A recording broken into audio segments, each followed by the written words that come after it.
안녕하세요. 건강뉴스 채널에 오신 여러분들을 환영합니다. 저는 여러분들의 건강한 삶을 위해 유익한 정보를 전달해드리는 건강뉴스라고 합니다. 영상 시청 전 좋아요와 구독 버튼 눌러주시면 영상 제작에 많은 도움이 됩니다. 오늘은 우리가 매일 먹는 밥과 반찬 속에 숨어있는 건강 비결에 대해 알아보겠습니다. 많은 사람들이 보약이나 건강식품에 의존하면서 건강을 챙기려고 하는데, 사실 건강은 우리가 매일 먹는 식사에서 찾을 수 있습니다.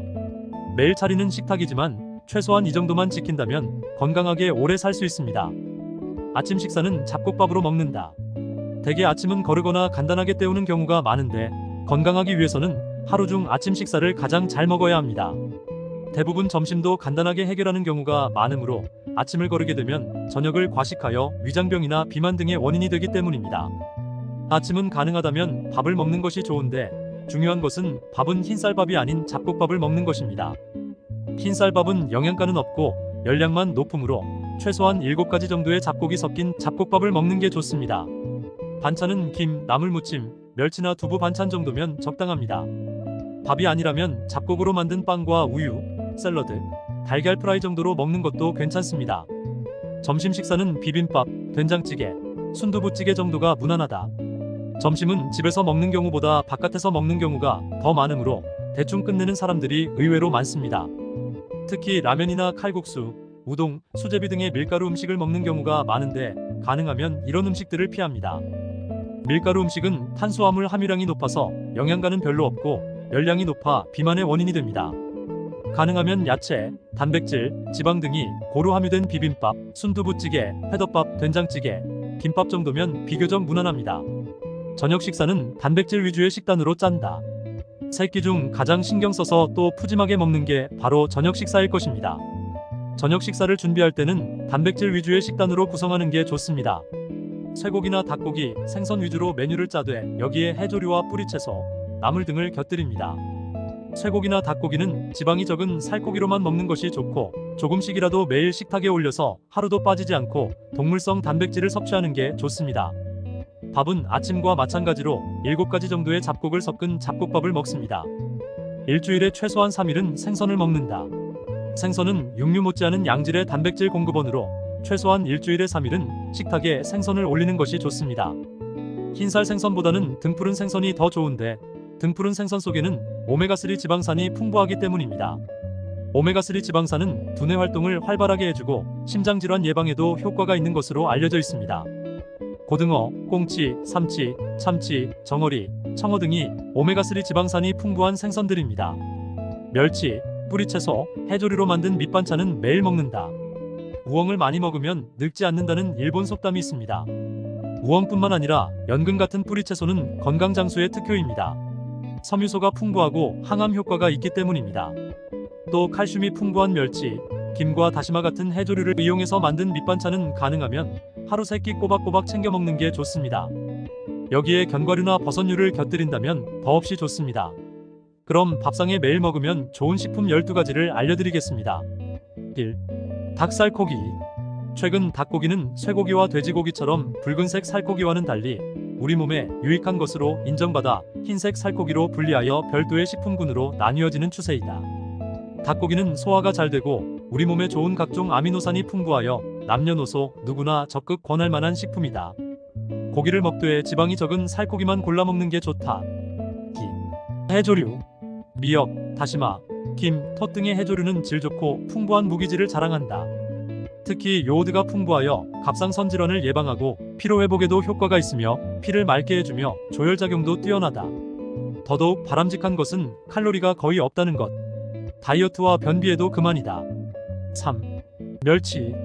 멸치는 뼈를 튼튼하게 해주고 골격을 만드는 데 없어서는 안 될 중요한 식품이다. 또 골다공증을 예방하는 데도 매우 중요하다. 멸치나 뱅어포 등 칼슘이 풍부한 식품 역시 매일 먹도록 한다. 성장기 어린이와 골다공증에 걸릴 위험이 높은 여성이나 노인은 반드시 먹어야 한다. 4. 등푸른 생선. 생선은 육류 못지않은 중요한 단백질 공급원이며 오메가3 지방산이 풍부한 대표적인 식품이다. 생선은 최소한 일주일에 3일 이상 먹는 것이 좋으며, 특히 등푸른 생선은 단백질과 지방이 풍부하여 성장기 어린이나 노인들에게 적극 권할 만하다.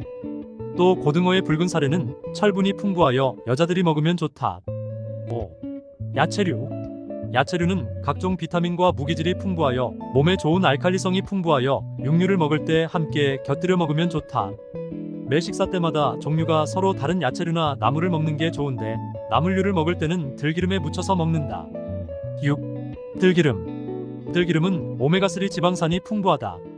오메가3 지방산은 뇌와 신경계의 발달에 아주 중요한 역할을 하며 혈중 콜레스테롤 수치를 낮춰주며 심장질환이나 뇌졸중의 위험을 낮추는 작용을 한다. 식물성 기름 중 우리 몸에 가장 유익한 것은 들기름이다. 7. 견과류. 잣, 호두, 땅콩, 팜, 아몬드 등의 견과류는 고단백 저칼로리 식품이며 우리 몸에 유익한 불포화 지방산이 풍부하다. 또 머리를 좋게 하고 기억력을 증진시키는 작용도 하여 어린이나 노인들이 많이 먹으면 좋다. 8. 우유. 우유는 달걀과 함께 완전식품으로 인정받는 식품이다. 우리 몸에 필요한 대부분의 영양소를 함유하고 있을 뿐 아니라 체내의 흡수율도 높아서 그 어떤 식품보다도 중요하다. 특히 칼슘이 풍부하여 어린이나 여성들은 하루도 빠지지 않고 챙겨 먹는 게 좋다. 칼로리가 다소 높음으로 살찔까 걱정된다면 저지방 우유라도 마신다. 우유뿐만 아니라 치즈나 요구르트 같은 유제품 역시 칼슘이 높고 체내 흡수율도 좋다. 9. 잡곡류. 탄수화물은 중요한 에너지원으로 우리가 매일 먹어야 할 영양소 중 하나이다.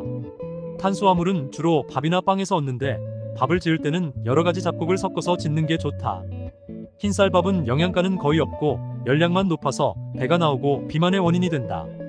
현미, 찹쌀, 기장, 보리, 율무, 콩 등의 잡곡을 섭취 가능하면 3개에서 4가지 이상의 잡곡을 넣어서 밥을 짓는 게 좋다.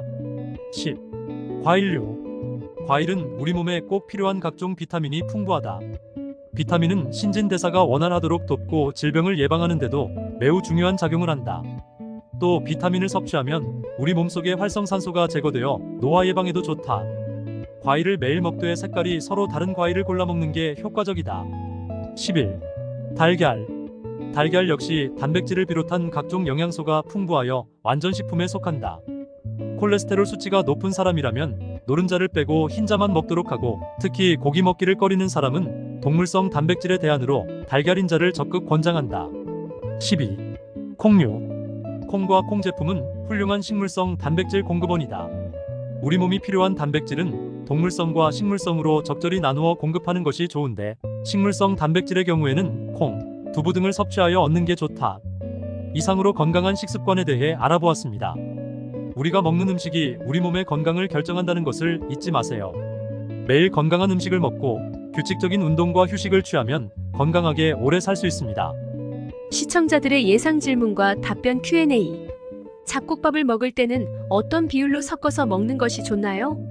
잡곡밥을 먹을 때는 흰쌀과 잡곡의 비율을 5대5 정도로 섞어서 먹는 것이 좋습니다.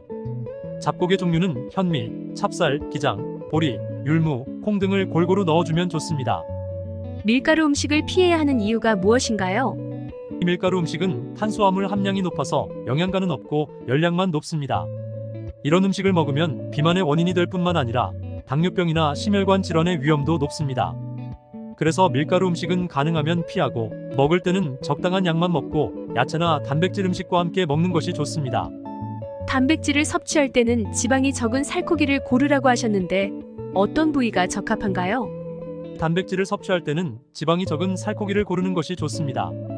쇠고기의 경우는 안심이나 채끝, 닭고기의 경우는 가슴살이나 허벅지살, 돼지고기의 경우는 목살이나 삼겹살의 지방을 제거한 부위가 적합합니다. 생선의 경우는 흰살 생선보다는 등푸른 생선이 더 좋습니다. 매일 먹으면 좋은 식품들을 섭취할 때는 어떤 시간대에 먹는 것이 좋나요? 매일 먹으면 좋은 식품들을 섭취할 때는 어떤 시간대에 먹는 것이 좋은지는 음식의 종류와 개인의 신체 상태, 생활 패턴 등에 따라 다를 수 있습니다. 하지만 일반적으로 다음과 같은 규칙을 따르면 건강에 도움이 될 수 있습니다. 아침 식사는 하루 중 가장 중요한 식사로 일어난 후 1시간 이내에 섭취하는 것이 좋습니다. 아침 식사에는 유제품, 과일, 곡물 등이 포함되어야 합니다. 점심 식사는 오후 1시부터 3시 사이에 하는 것이 좋습니다. 점심 식사에는 단백질, 채소, 탄수화물 등이 균형 있게 들어가야 합니다. 저녁 식사는 오후 7시 이전에 하는 것이 좋으며 가벼운 음식을 선호해야 합니다. 저녁 식사에는 생선, 살코기, 유제품 등이 적당합니다. 식사 사이에는 간식을 섭취할 수 있으나 과자, 과일, 커피 등은 식사 30분 전이나 후에 먹는 것이 좋습니다. 물은 하루에 1.7리터에서 2.2리터 정도 마시는 것이 좋으며 잠자기 전에 한 잔, 일어나서 2잔, 식사 전에 한 잔씩 마시는 것이 좋습니다. 저녁 식사를 먹을 때는 어느 시간대에 먹는 것이 좋나요? 저녁 식사 시간은 건강에 영향을 미칠 수 있습니다. 너무 늦게 먹으면 수면에 방해가 되고 체중 증가나 당뇨병 위험도 높아질 수 있습니다. 따라서 점심을 먹고 4시간이나 5시간 후에 저녁을 먹는 것이 이상적이며 최소한 잠들기 2시간 전에는 식사를 마치는 것이 좋습니다. 식단의 질과 양도 중요하므로 탄수화물과 지방 섭취를 적절히 조절하고 트립토판이라는 아미노산이 풍부한 식품을 섭취하면 숙면과 지방산의 에너지 변환을 돕습니다. 과학적으로 최적의 저녁 식사 시간은 18시에서 19시 30분 사이라고 합니다. 이 시간대에 과식하지 않고 저녁을 먹으면 음식물 소화보다 여유롭게 휴식하면서 세포를 재생할 시간이 더 생긴다고 합니다. 저녁 식사 시간을 지키면 건강과 행복에 도움이 될 것입니다. 시청해주셔서 감사합니다. 여러분의 구독과 좋아요는 영상 제작에 큰 힘이 됩니다.